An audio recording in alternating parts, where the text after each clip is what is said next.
Bueno, pues ya estamos listos. Buenas tardes a todos. Ya estamos en esta segunda transmisión del día de hoy desde INDECA y estamos aquí para tener una plática súper interesante. Yo le llamo plática porque seguramente se va a dar una interacción con la gente que se sume a esta gran presentación de este libro de lecciones de derecho procesal conforme al Código Nacional de Procedimientos Civiles y Familiares. Quien lo escribe, pues mi querido Eric Mena Moreno, que está aquí con nosotros, que nos hace el favor de traernos este libro al Foro Jurídico de INDECAP.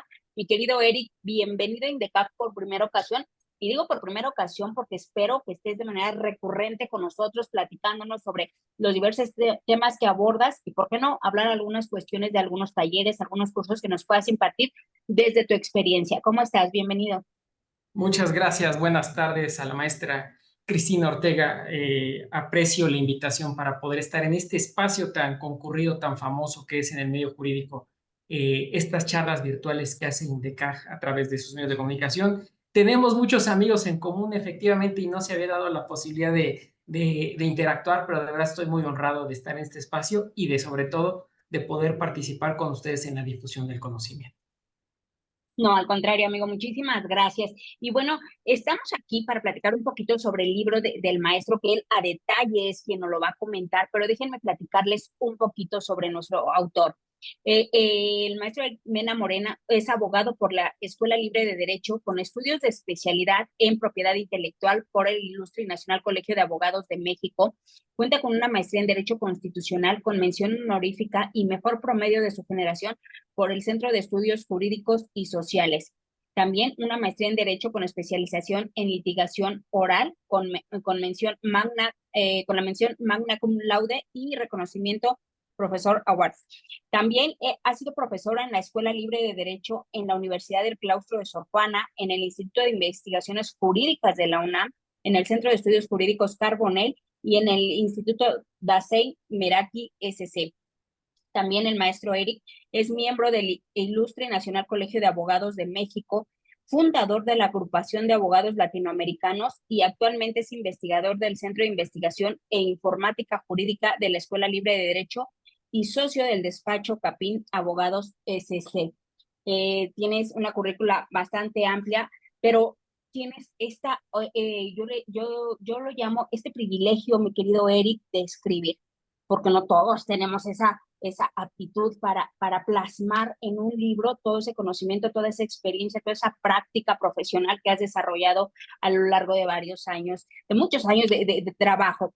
Y hablar de este libro de lecciones de derecho procesal y sobre todo, que haces una cuestión relativa al Código Nacional de Procedimientos Civiles y Familiares, que fue publicado precisamente el 7 de junio del 2023 en el Diario Oficial de la Federación, es algo súper importante para todo el foro jurídico, porque tú en este libro nos desglosas, pero de una manera espectacular, la cuestión del Código Nacional. Y muchos dirán, pero todavía no está vigente el Código Nacional de Procedimientos Civiles y Familiares y podemos estar como en el tema, primero los penalistas, después se vino la cuestión de los laboralistas y hoy traemos este tema. Y uno de las estadísticas así lo marcan, los asuntos más, el número de asuntos más grande que existe en nuestro país es todo lo relativo a la justicia familiar, todo lo relativo a las cuestiones de orden civil. Puede oírse muy emblemático las cuestiones penales, pero el gran número de controversias las encontramos en la materia familiar. Y al escribir tú este libro, nos haces a nosotros como abogados postulantes mucho más fácil entender el código, que para empezar es sumamente largo, complejo. ¿Cuántos artículos tenemos, mi querido Eric, a lo largo de todo este código? Pero además, ¿cuántos realmente leemos a detalle los códigos? ¿Cuántos realmente? Y tú no lo haces de una manera súper sencilla al hacer este análisis en este libro. Tenemos nosotros que leerlo, que interpretarlo, pero hay algo que a mí me impactó mucho de tu libro, de verdad. Y hice mi tarea, ¿eh? Aquí estuve. Fíjense que mi querido Eric nos lleva por un recorrido lineal sobre lo que es todos los procedimientos que se desarrollan en materia civil y familiar. Pero aparte, una vez que nos va haciendo el desglose de cada una de las etapas procesales en donde nos marca hasta los términos, todo esto, siempre rematas, mi querido Eric, con unos cuadros que nos resumes todo. Entonces, creo que has desarrollado un libro que aporta mucho valor, porque nos sistematiza todo el conocimiento, pero de una forma muy práctica. Nos llevas de la mano en ese recorrido por el código y nos vas marcando cómo, cuándo, por qué, para qué y cuál es la conclusión de cada una de las etapas procesales. ¿Cómo desarrolla, mi querido Eric, de manera magistral esa cuestión pedagógica de estos cuadros sinópticos, de toda la información que nos fue armando en las etapas procesales? Creo que nos has hecho la tarea, Eric, a todos nosotros que nos dedicamos a la materia civil, a la materia familiar, y digo, nos has hecho la tarea porque nos lo resumes, haces una cuestión comparativa de los procesos, haces toda esta línea en donde me va a ahorrar a mí, y no digo que no lo vamos a leer, pero muchas veces pasa que no leemos todos los códigos, no lo leemos a conciencia, y aquí en tu libro vas marcándome esos tiempos, esos términos, esas figuras jurídicas. Y fíjate que hay algo bien importante que tú incluyes y que explicas muy bien, pero aparte que es algo, no sé si llamarlo, corrígeme ahí, algo novedoso que viene en el Código Nacional de Procedimientos Civiles y Familiares, la cuestión que está muy en boga, porque es decirlo, pero ¿cuántos lo entendemos y cuántos la aplicamos? La cuestión de la perspectiva de género, porque todos decimos que juzgue con perspectiva de género, y luego traemos la cuestión del interés superior del menor y hablamos de la perspectiva de infancia. Esto lo encontramos nosotros, obviamente, en el Código Nacional de Procedimientos Civiles y Familiares, pero tú no lo digieres perfectamente en el libro, su aplicación y todo esto. Hay algo que me gustaría que nos comentaras ahorita que tú tengas el uso de la palabra. Marcas algo muy importante en la cuestión del libro y que viene relacionada a la cuestión del Código Nacional. La importancia que tiene que ahora los abogados realmente nos preparemos, mi querido Eric, en cuestiones argumentativas, en cuestiones de oratoria. Porque ¿qué va a pasar? Ya no vamos a poder hacer esas lecturas íntegras de documentos, esos tiempos tan extensos que nosotros nos tomábamos.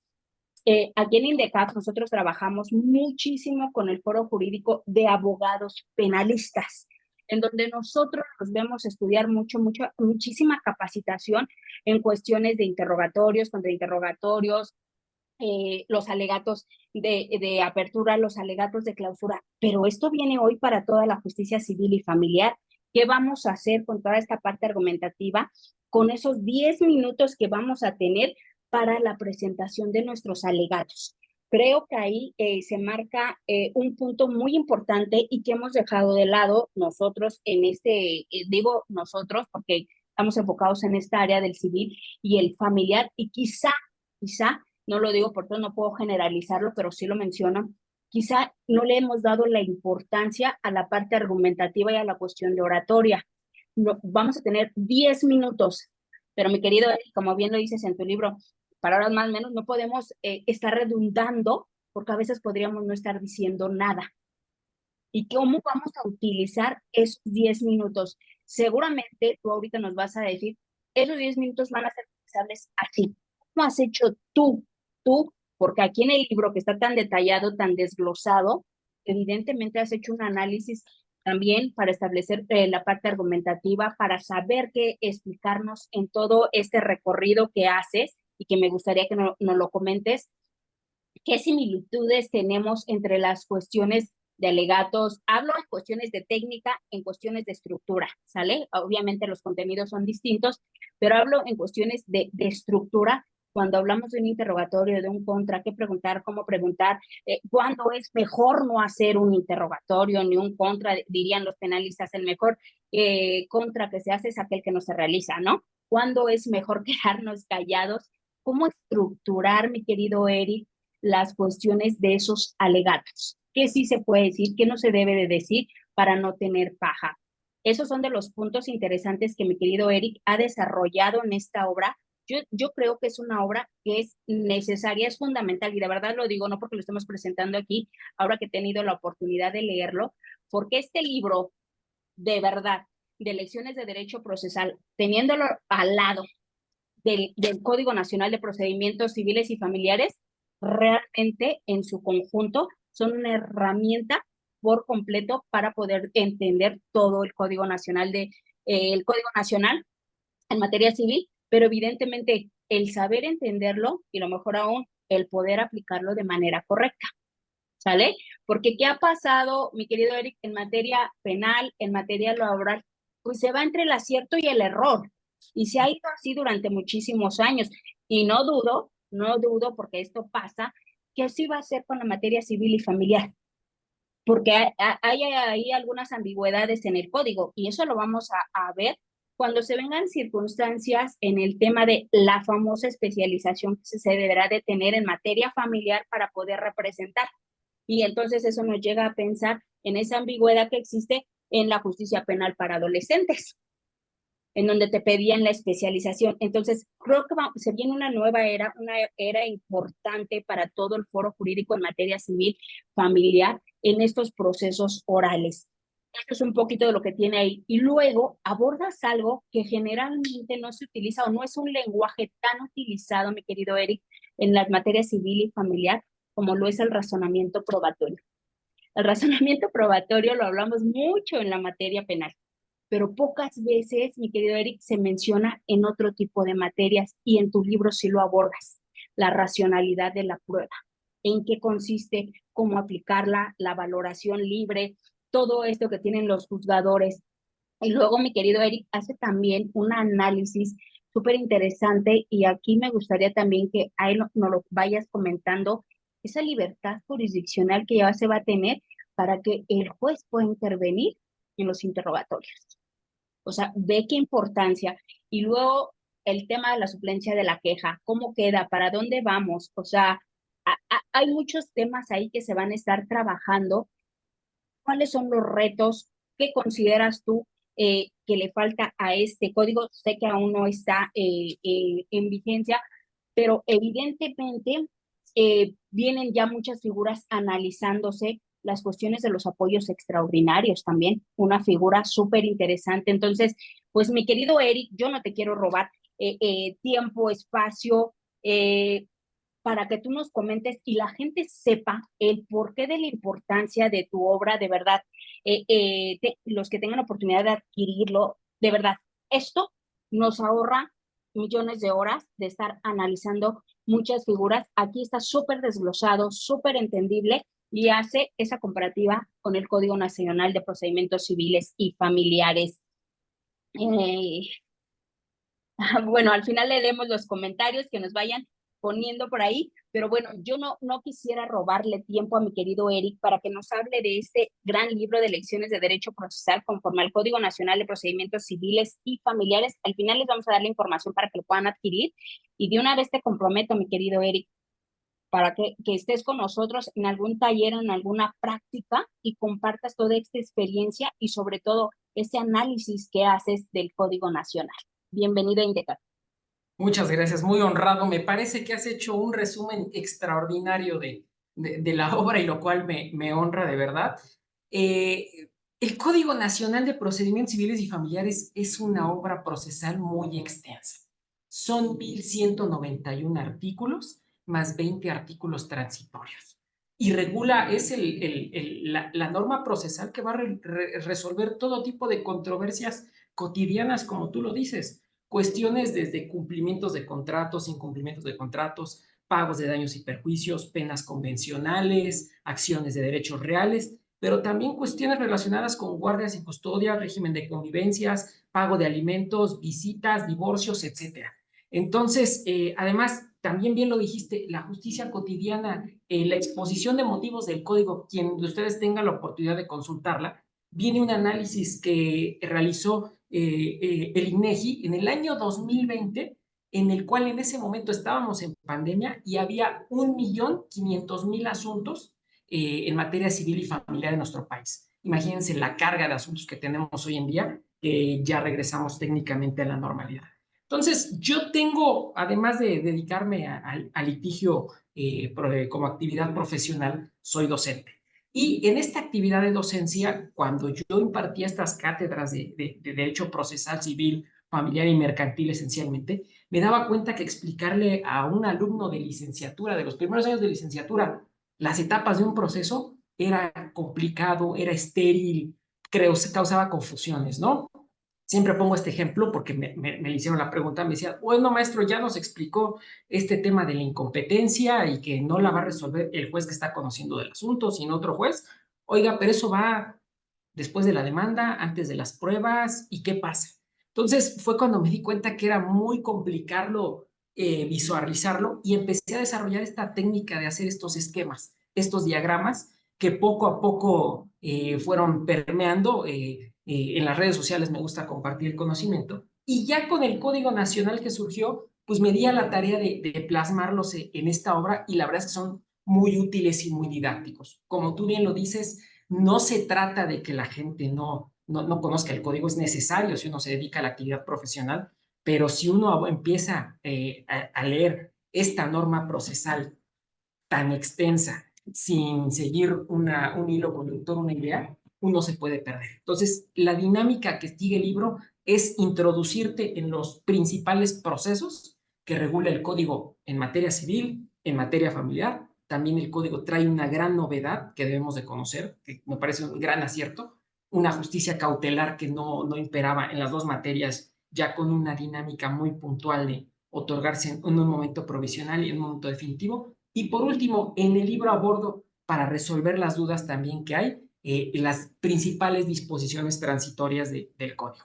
Pero si quieres, inclusive hoy mismo podemos hacer un ejemplo para que lo vea la audiencia de cómo estos esquemas pueden ser muy útiles para introducirse en el conocimiento de las principales etapas y de los principales términos de los principales juicios que regula el código, ¿no?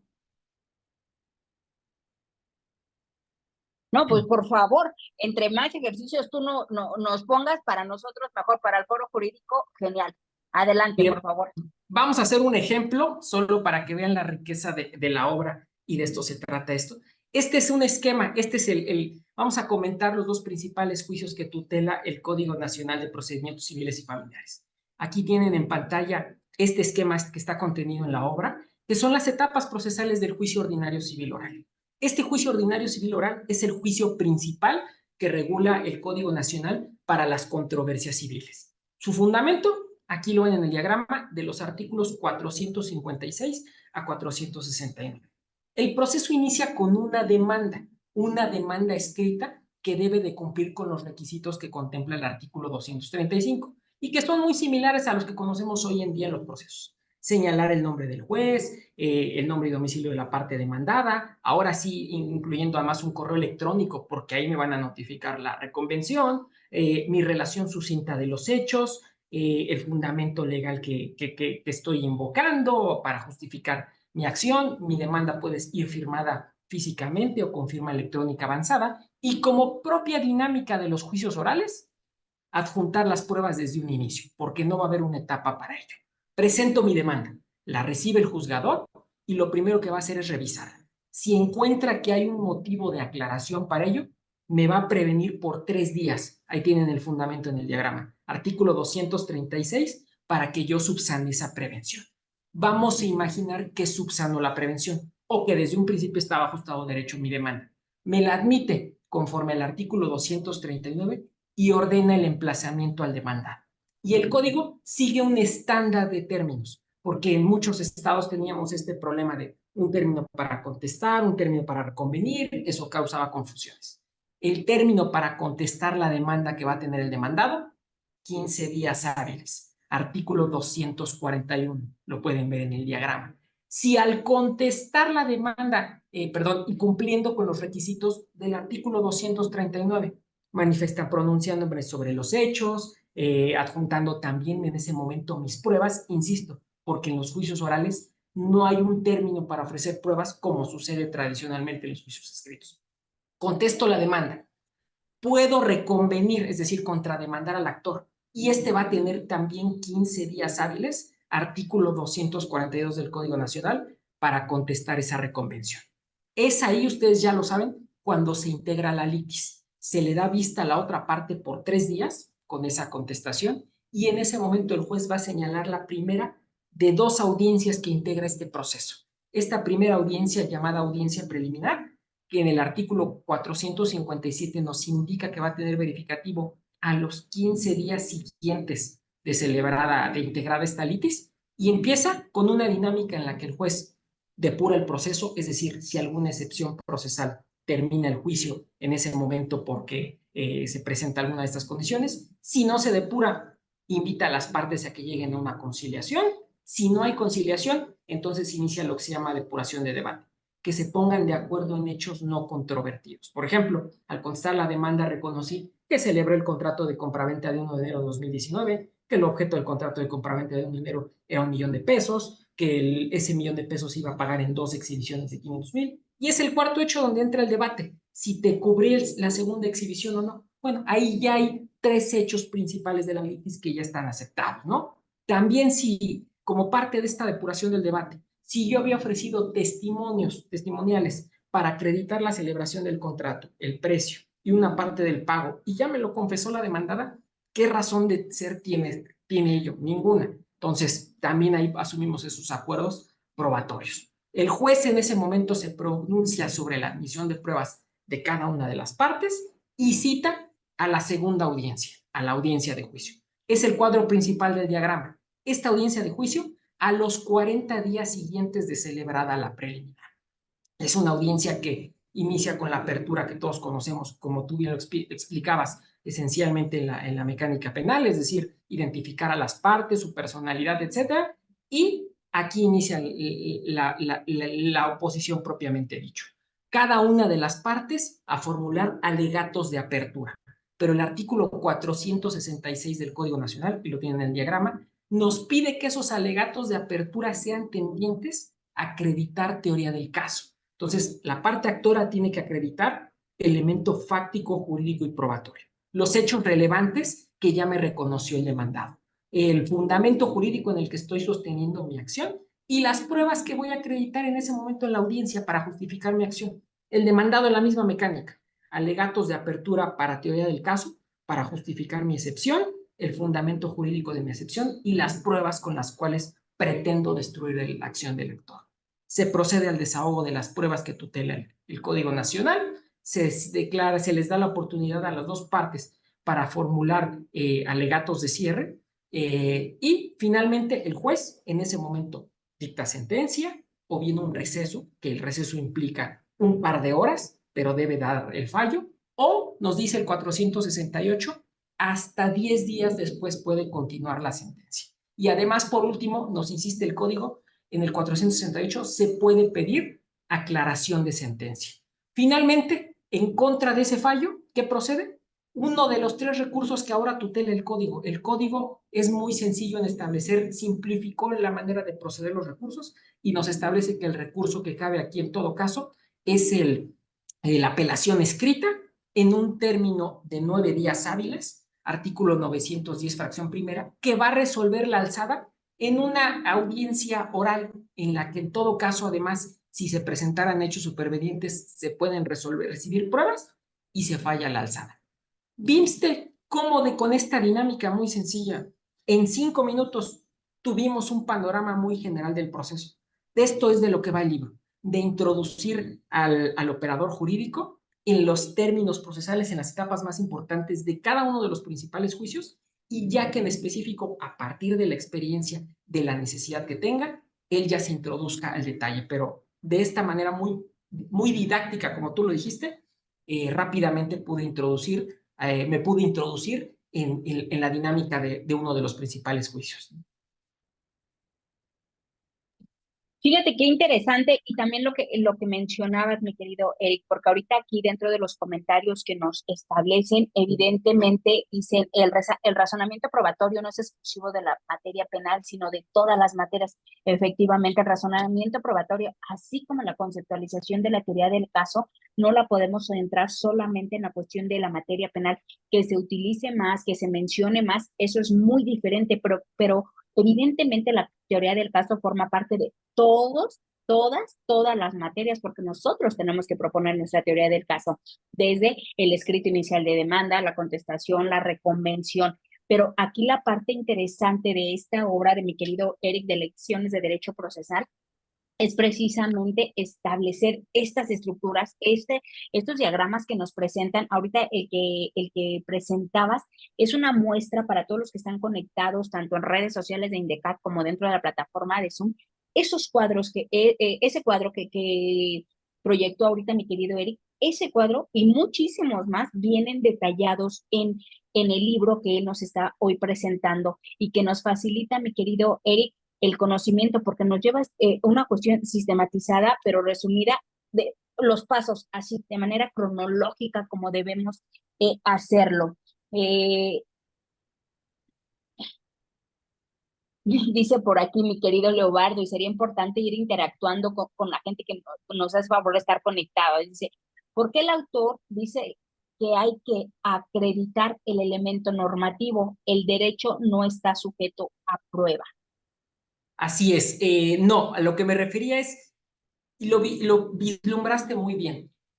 Desgraciadamente nosotros partimos de nuestra realidad a partir del conocimiento que tenemos y consideramos o hemos tenido la experiencia únicamente de que estas habilidades que tú mencionabas, que inclusive también es cierto, estas habilidades no implican que alguien gane un juicio. El formular alegatos de apertura, alegatos de cierre, el interrogar, el contrainterrogar, el objetar, no es únicamente estas habilidades blandas lo único que puede llevar al éxito de un asunto, pero evidentemente es la dinámica esencial de todo proceso oral.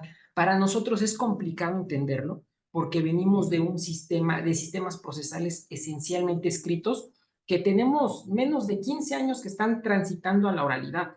Pero cuando uno entiende, por ejemplo, que en Estados Unidos solo hay dos materias, penal y civil. Y en la civil entra lo que para nosotros es civil, familiar, mercantil, laboral, administrativo. Y todos esos asuntos se resuelven de manera oral con estas mecánicas, es decir, preparando en una audiencia en la que se depura el proceso y ya una audiencia oral propiamente dicho, es cuando uno entiende que esa es la dinámica. A lo que me refería es, en específico, el código nos pide que en estos dos grandes juicios base, en el ordinario civil oral y en el oral familiar, formulemos alegatos de apertura. Y los alegatos de apertura tienen tres componentes. Ese elemento fáctico, ese elemento jurídico, pero y ese elemento probatorio. No es bien como lo dice Leobardo, el derecho no está sujeto a prueba, y así lo reconoce el código. No es tampoco que el juez me vaya a calificar, el demandado sí hizo alegatos de apertura, con teoría del caso, y el actor pues, nos vino a platicar lo que quiso. No va por ahí. El código yo creo que al final buscó que nosotros también hagamos nuestra labor como operarios jurídicos y empecemos a utilizar estas herramientas que tienen una razón de ser en los juicios orales, que es evidentemente sintetizar las cosas, resumirlas y llamar la atención de lo que es verdaderamente importante para que el juzgador aprecie la litis y de ahí tome la decisión que corresponde, ¿no? Así es, bueno, para toda la gente que ya está preguntando en redes sociales y también aquí en Zoom, ¿dónde lo pueden adquirir? Ya les hemos pegado la liga donde ustedes lo pueden adquirir por Amazon. El costo es extremadamente accesible para la utilidad que tenemos de verdad con este libro, la aplicación que va a tener al estarlo trabajando conforme al Código Nacional de Procedimientos Civiles y Familiares. Ya les hemos puesto, es de 299 ya con costo de envío. Y déjenme les presumo que mi querido Eric es el libro más vendido en Amazon. Por algo debe de ser que sea el libro más vendido de lecciones de derecho procesal conforme al Código Nacional de Procedimientos Civiles y Familiares de mi querido Eric Mena. Y bueno, tenemos comentarios también en redes sociales, muy buenos comentarios para ti, evidentemente nos están siguiendo en redes sociales. Y bueno, hay algo interesante que tú mencionas, esta cuestión de las estructuras. Un alegato no nos puede llevar a ganar un asunto, pero sí nos puede ayudar a tener mejores herramientas para poder tener eso como objetivo. Y mi querido Eric, la parte importante, cómo centrarnos en tener una buena técnica para la cuestión de los interrogatorios, tanto en materia civil como en materia familiar, y luego ya saber que el juez ya tiene una función, que este nuevo código le da una facultad amplísima al órgano jurisdiccional para que pueda preguntar lo que él quiere. Y esto no lo tenemos que confundir con una cuestión de suplencia de la queja. Es que a lo mejor yo no lo supe preguntar, a lo mejor a mí se me pasó. ¿Cuál es esta perspectiva hoy? ¿Por qué se le da esta amplitud? ¿Por qué consideras que se le da esta amplitud hoy al órgano jurisdiccional, mi querido Eric? El legislador federal partió de una realidad que es contradictoria, pero es la realidad que impera en nuestro país. Hay estados de nuestro país que ya están muy inmersos en procesos orales, en todas las materias e inclusive en la civil y en la familiar, porque sus legislaciones locales ya lo tenían, pero también hay que decirlo, hay estados de nuestro país donde todavía hay procesos escritos y es ahí donde sobre todo el foro jurídico pues está con cierta incertidumbre sobre cómo recibir esta norma, ¿no? Yo les diría que el Código Nacional y en general los procesos orales no deben de ser procesos que asumamos con temor, todo lo contrario, son procesos en los que hay que tener esa disposición de participar, de llevar a cabo. Hay que capacitarse, evidentemente, porque si no, no hay fórmulas mágicas, pero al final del camino es parte de esta dinámica que buscó el legislador de resolver controversias de fondo. Yo siempre pongo este ejemplo porque al final del camino entiendo a las personas. Para nosotros los abogados, estas cosas son muy básicas, muy comunes, nos parecen sencillas, pero salir a explicar a la gente de allá afuera que su asunto, los antes bajo sistemas eminentemente escritos, tardaban año y medio en primera instancia, 6 meses en apelación y otros 6 meses en amparo, y de ahí todavía puede que yo llegara con una sentencia que voy a colgar en una pared porque ya no hay manera de ejecutarla. En cambio, ahora la realidad, el gran referente que tenemos para entenderlo, tenemos, porque ya es nacional, el juicio oral mercantil nos lo ha demostrado. Son procesos que en 6 meses se resuelven en primera instancia y después, yo no estoy de acuerdo en que no haya apelación, pero bueno, vamos a quedarnos con esa idea de que 3 o 6 meses en la primera instancia y después el amparo.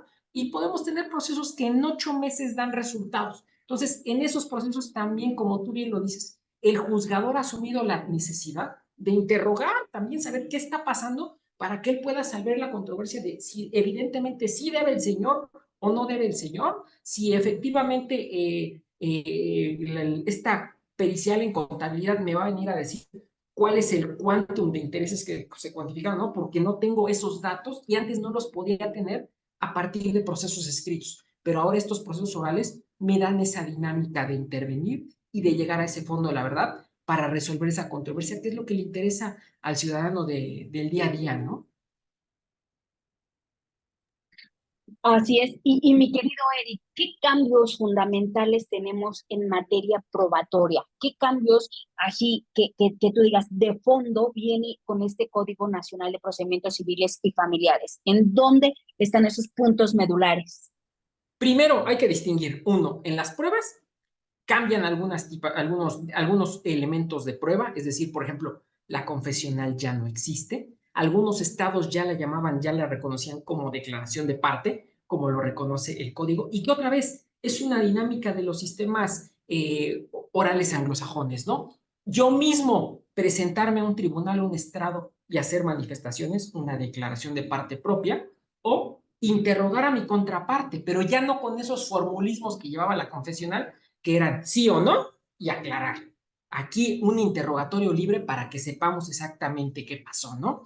Evidentemente la prueba testimonial, pero la prueba testimonial ya bajo esa mecánica que, como tú bien dices, los penalistas conocen muy bien, pero otra vez no es porque sea exclusiva del penal, sino porque es la esencia de los juicios orales, que es la pertinencia y la idoneidad, ¿no? Saber que ese testigo le consta lo que dice que le consta y sobre todo en qué materia está relacionado ello con la litis, ¿no? La pericial, igual, la posibilidad de que sí haya un dictamen escrito. En materia civil, el dictamen sigue siendo, la pericial sigue llevando la mecánica conforme el código de el perito de cada parte y un perito tercero en caso de que haya contradicción, pero en materia familiar ahora solo vamos a tener un perito, un perito que va a nombrar el juzgador y que con el cual, para que no haya esa cuestión sino de qué me está diciendo cada uno de los dos, sino llegar a una cuestión objetiva sobre si hay un tema de afectación a la familia, etcétera, saberlo de una manera puntual, ¿no?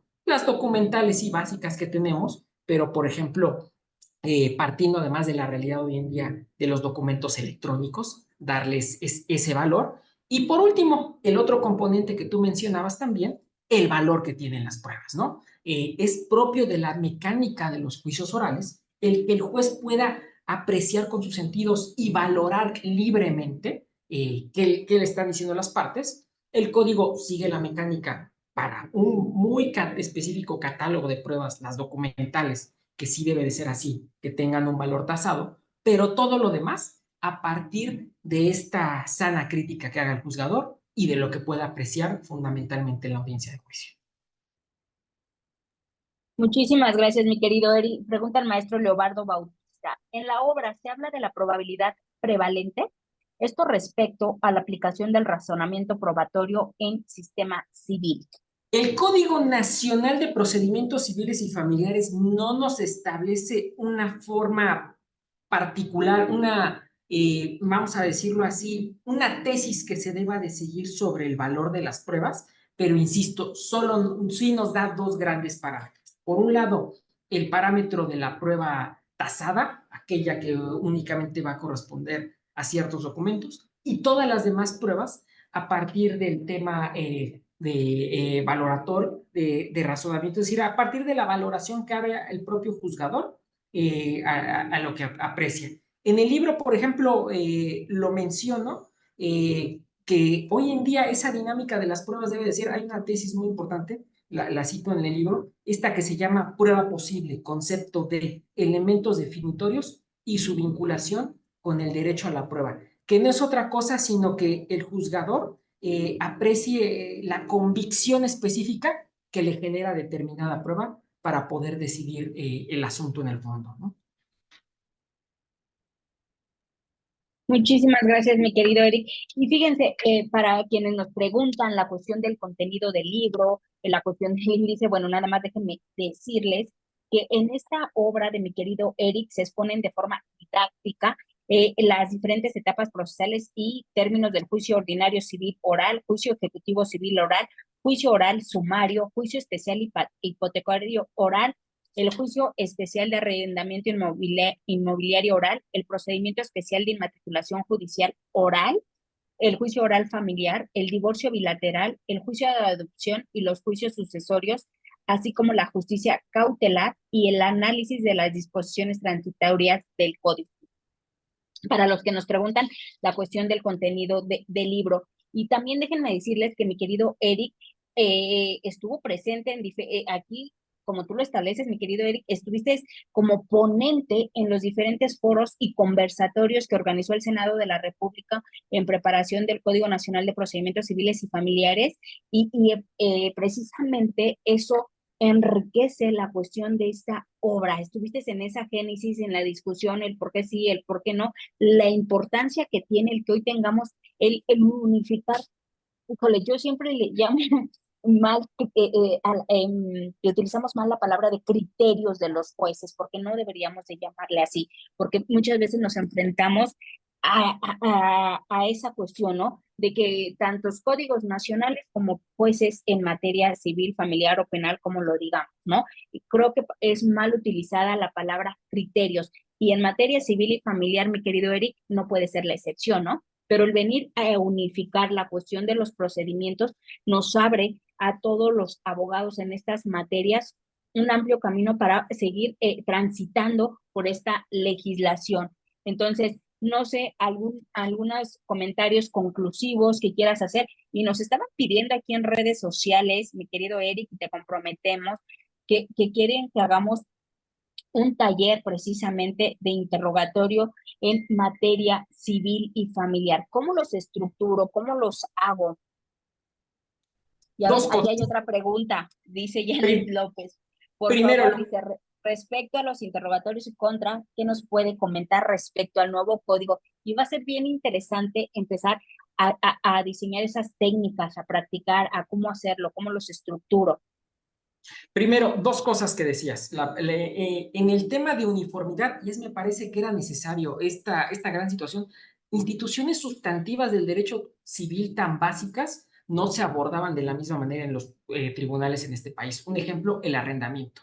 Hay tribunales en nuestro país, hay leyes procesales locales que lo regulan como controversia del arrendamiento y permitían en esa vía demandar el cumplimiento del contrato, el incumplimiento del contrato, el pago de daños y perjuicios que se causaban con motivo de la celebración del contrato, exigir la fianza o la garantía, la obligación solidaria que correspondiera, etcétera. Pero hay otros juzgados, otros tribunales, otras leyes locales que únicamente permitían ir a esa vía para el tema de lo que llaman desahucio, es decir, el desalojo. Entonces, el código estandariza los procesos para que en todo nuestro país se aborden de la misma manera. La adopción es otro ejemplo paradigmático, ¿no?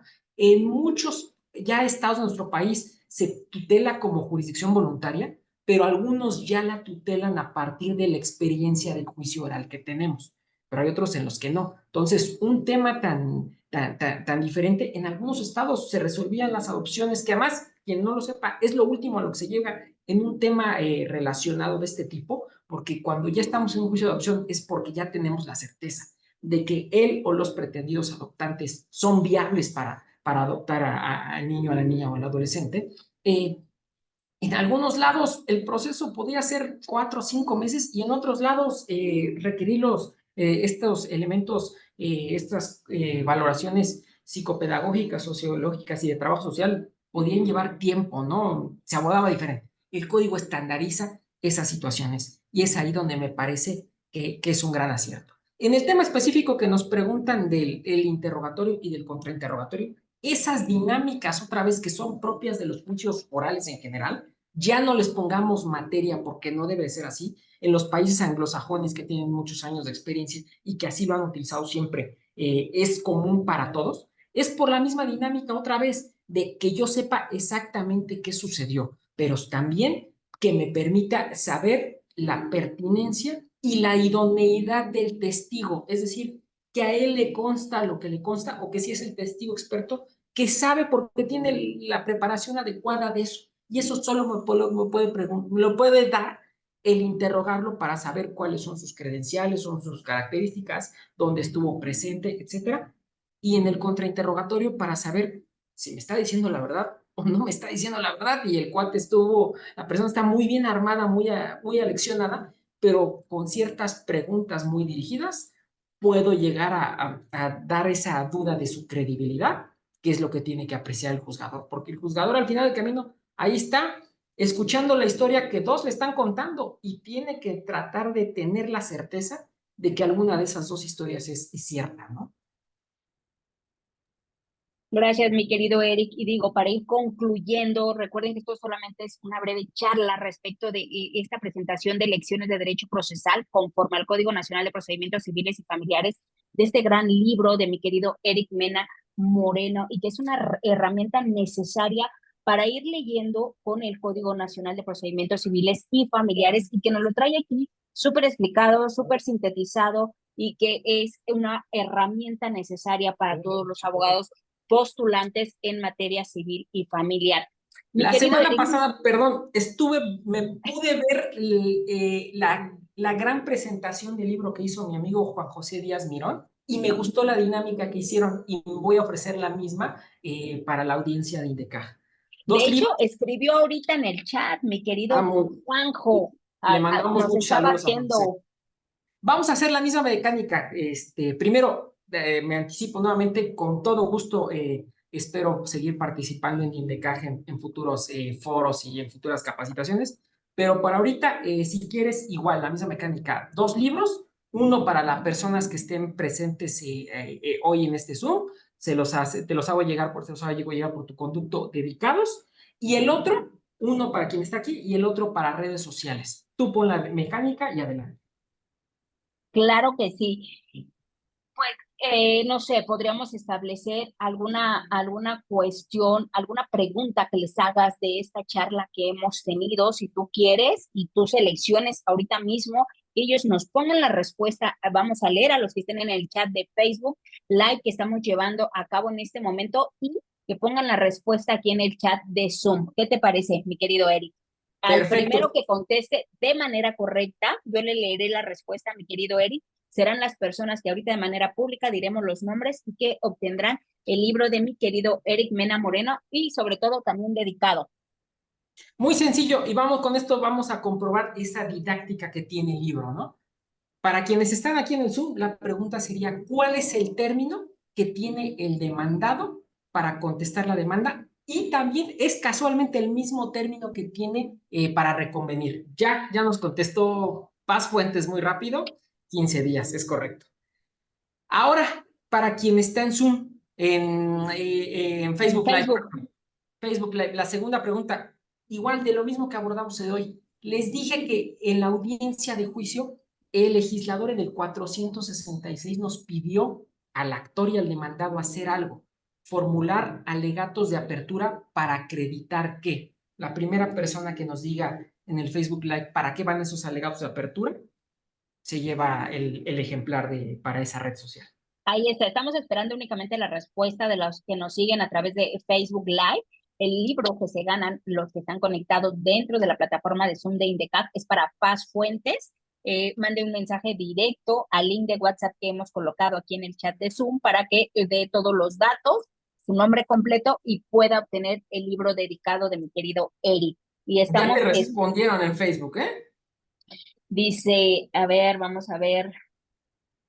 Dice los hechos, teoría del dice Lupita Mar, dice los hechos. Carris Guys dice teoría del caso. Lola dice elementos facti, jurídico y probatorio. Es teoría del caso, exactamente. La respuesta era teoría del caso. Entonces, el libro es para, exacto, el libro para los que nos siguen a través de redes sociales es para Carris Guys. Mande un mensaje de WhatsApp al link que aparece ahí abajo, directo, al teléfono 55 41 30 31 90. Se lo ganó Carris Guys, ¿sale? Es la persona que dio la respuesta, la primera persona que dio la respuesta correcta para que le podamos hacer llegar el libro de mi querido Eric Mena. Pues ahí está esta dinámica. Te agradecemos muchísimo el que hayas regalado estos 2 libros. Y mi querido Eric, para ir cerrando, ya estás comprometido, ¿eh? Nos tienes que dar algún taller respecto de este gran libro que tenemos aquí hoy tuyo. Con todo gusto. Para ir cerrando, retos de este nuevo código, ¿qué nos quedó a deber? ¿Qué le faltó? ¿Qué modificaciones tú crees que en algún momento va a ser necesario? Porque supongo que sí las hay. Sí hay retos en este nuevo código. Mira, 2 cosas. Uno es, el código se complementa y lo complementaron para mí, me parece, este año con la expedición que tú bien lo advertías en enero, el 26 de enero de 2024 de la Ley General de Mecanismos Alternativos de Solución de Controversias, pero me parece que la ley es más una ley en cuanto a los aspectos administrativos, es decir, va a dar las reglas básicas para que se estandaricen la mediación, la conciliación, la negociación colaborativa, la justicia restaurativa en materia familiar, etcétera, pero no nos aborda cuáles son los medios, ¿no? Y el código, pues también igual, el código nada más en varios aspectos tutela los mecanismos, pero no nos dice cuáles son esos, ¿no? Y el segundo punto que me parece que en el código quizás se debió de haber profundizado es el tema relacionado con el código prevé un gran acierto, por ejemplo, trae para todos los procesos prevé algo que se llama audiencia de cumplimiento de sentencia. El juez va a poder apreciar, ya que está firme el asunto, si hay el cumplimiento voluntario de la parte demandada, y si no, eventualmente verificarse el tema de poder inclusive ahí decretar el remate de bienes, embargo de cuentas bancarias, etcétera. Pero me parece que aún a pesar de cómo lo aborda el código, siempre va a haber la posibilidad de que alguien diga, no, eso no es materia de esta instancia, etcétera. Es decir, busque eludirse el cumplimiento del fallo, ¿no? Así es. Oye, mi querido Eric, tenemos aquí un tema y que es cierto, fue mi error. La primera en contestar en redes sociales fue Lupita Valencia. Habrá oportunidad de que tengamos 3 libros, porque ni modo de quitárselo a mi querida Carris Guys. Y sí, la primera en contestar fue Lupita Valencia. ¿Cómo ves? Tienes razón, y hay los 3 libros. me dan los nombres y con gusto van los 3 libros dedicados. Perfecto, mi querida Lupita Valencia, ahí está, mándanos mensaje de WhatsApp, ahí está el link de WhatsApp al final para que podamos obtener la información completa de ustedes y el doctor pueda mandar los libros dedicados, ¿sale? Entonces, pues mi querido Eric, estaremos en contacto lo antes posible para que podamos establecer este taller en materia civil y familiar acorde al nuevo Código Nacional de Procedimientos Civiles y Familiares. De acuerdo, con todo gusto, encantado de participar en INDECAJ y de verdad, muchas gracias a ustedes por abrirme la puerta. Sé que es un foro muy importante y sobre todo es una plataforma muy gratificante, muy didáctica la que ustedes utilizan para difundir el conocimiento legal.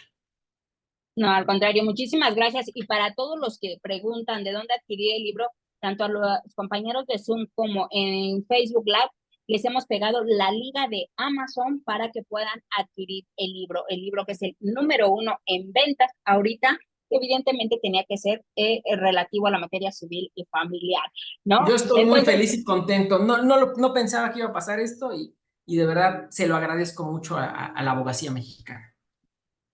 así es, pues ahí está, mi querido Eric. Muchísimas gracias a todos los que nos acompañaron en redes sociales, a los que están dentro de la plataforma de Zoom y bueno, pues a los que están en redes sociales, ojalá puedan compartir la transmisión para que se pueda difundir más la importancia de esta obra de mi querido Eric Mena Moreno de Lecciones de Derecho Procesal conforme al Código Nacional de Procedimientos Civiles y Familiares. ¿Sale? Ahí lo tenemos, ojalá puedan ayudarnos a compartir. ¿Sale?